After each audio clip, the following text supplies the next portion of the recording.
ವಿಜಯಂತ್ ಅಧ್ಯಕ್ಷರೇ Doddaballapura BJP MLA 5 ಕೋಟಿ ಕೊಟ್ಟಿದ್ದೀವಿ ಅಂತಂದ್ರೆ ಈಗ ಅವರೇ ಉತ್ತರ ನಾವು ABC ಮಾಡಿದ್ದೇವೆ ಜನಸಂಖ್ಯೆ ಆಧಾರದ ಮೇಲೆ ಕೊಡ್ತೀವಿ ಅಂತ ತಾವೇ ಹೇಳಿದಿರಿ. ಬಿಜಾಪುರ ಜಿಲ್ಲೆಯಲ್ಲಿ ಅತಿ ಹೆಚ್ಚು ಜನಸಂಖ್ಯೆ ಇದೆ. ಒಂದು ನಿಮಿಷ ಪ್ರಶ್ನೆ ಅಲ್ಲ, ಪ್ರಶ್ನೆ ಬೇರೆ ಇಲ್ಲಿ. ಅವರು ಏನಾದರೂ ಮಾತಾಡಲಿ. ಒಂದು ನಿಮಿಷ ಆಯ್ತು. ಅಲ್ಲ, ರಾಜಕೀಯವಾಗಿ ಏನಾದ್ರು ಮಾತಾಡಲಿ, ನೀವು ರಾಜಕೀಯ ಹೊರಗಡೆ ಉತ್ತರ ಕೊಡಿ, ಪ್ರಶ್ನೆ ಇಲ್ಲ. ಅಲ್ಲ, ಈಗ ನಂದು ಇಷ್ಟೇ ಪ್ರಶ್ನೆ.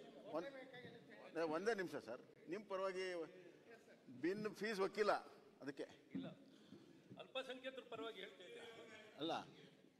ಅಲ್ಲ ಈಗ ನೀವು ಒಂದು ಸರ್ಕಾರವಾಗಿ ಅವ್ರು ಏನಾದರೂ ಹೇಳ್ಕೊಳ್ಳಿ, ರಾಜಕೀಯ ನೀವು ಹೊರಗಡೆ ಉತ್ತರ ಕೊಡಿ, ಪ್ರಶ್ನೆ ಇಲ್ಲ. ಆದರೆ ನಿಮ್ಗೆ ಬಿಜಾಪುರದಲ್ಲಿರೋ ಅಲ್ಪಸಂಖ್ಯಾತರ ಕಾಲನಿಗಳ ಅಭಿವೃದ್ಧಿ ಆಗಬಾರ್ದ? ಆಗಬೇಕಲ್ಲ ಒಂದು ಸರ್ಕಾರಕ್ಕೆ.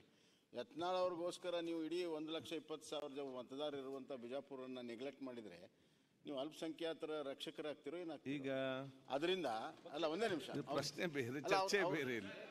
ಇದು ಹೇಳಿದ್ರಿ. ಒಂದೇ ನಿಮಿಷ. ಅಲ್ಲ ಸರ್, ನಮ್ಮ ಕ್ಷೇತ್ರದಲ್ಲಿ ಯಾರು ಮಾಡ್ತಾರೆ ಸರ್? ಜಮೀರ್ ಭಾಯ್ ಸರ್, ಅಲ್ಲ, ಜಮೀರ್ ಭಾಯ್ ಅವರು ಸಾಮಾನ್ಯವಾಗಿ ದೊಡ್ಡ ಮನಸ್ಸಿರೋರು, ಹಂಗೇನು ಇದು ಮಾಡೋರಲ್ಲ. ಅದಕ್ಕೆ ಯಾಕೆ ಹಿಂಗೆ ಮಾಡಿದ್ರು ಗೊತ್ತಿಲ್ಲ, ಅದನ್ನು ಸರಿಪಡಿಸಿ. ಆಮೇಲೆ ನಮ್ಗೇನು 5 ಕೋಟಿ ಕೊಟ್ಟರೆ ನನಗಂತೂ ಗೊತ್ತಿಲ್ಲ.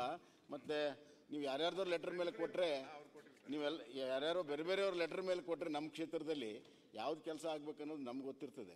ನೀವು ಯಾವ್ದಾದ್ರು ಬೇರೆ ಬೇರೆಯವ್ರ ಲೆಟರ್ ಕೊಟ್ಬಿಟ್ರೆ ಕಷ್ಟ ಆಗ್ತದೆ. ಅದೊಂದು ಆಗಬಾರ್ದು ಸರ್.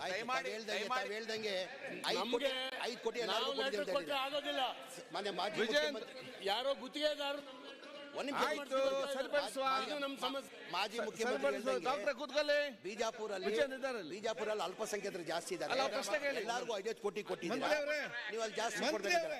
ನಾನು ಅವ್ರ ಪತ್ರನೂ ಕೊಟ್ಟಿಲ್ಲ. ಎತ್ತಲ್ ಸರ್, ಪತ್ರ ಕೊಟ್ಟಿದ್ದಾರೆ, ಪತ್ರನೂ ಇದುವರೆಗೂ ಕೊಟ್ಟಿಲ್ಲ. ಈಗ ಆಯ್ತು, ಎಲ್ಲ ಒಂದ್ ಕಡೆ ಸಂತೋಷ, ಖುಷಿ ಬಂತು. ತಾವೇ ಮುಖ್ಯಮಂತ್ರಿ ಅವತ್ತೇ ಈ ಬುದ್ಧಿ ಹೇಳ್ಬಿಟ್ಟಿದ್ರೆ ಏನಪ್ಪ ಈ ತರ ಹೇಳಿಕೆ ಕೊಟ್ಟಿದ್ದಾರೆ ಅಂದ್ರೆ ಅವಾಗ ಏನೋ ಎತ್ತಲ್ 5 ಕೋಟಿ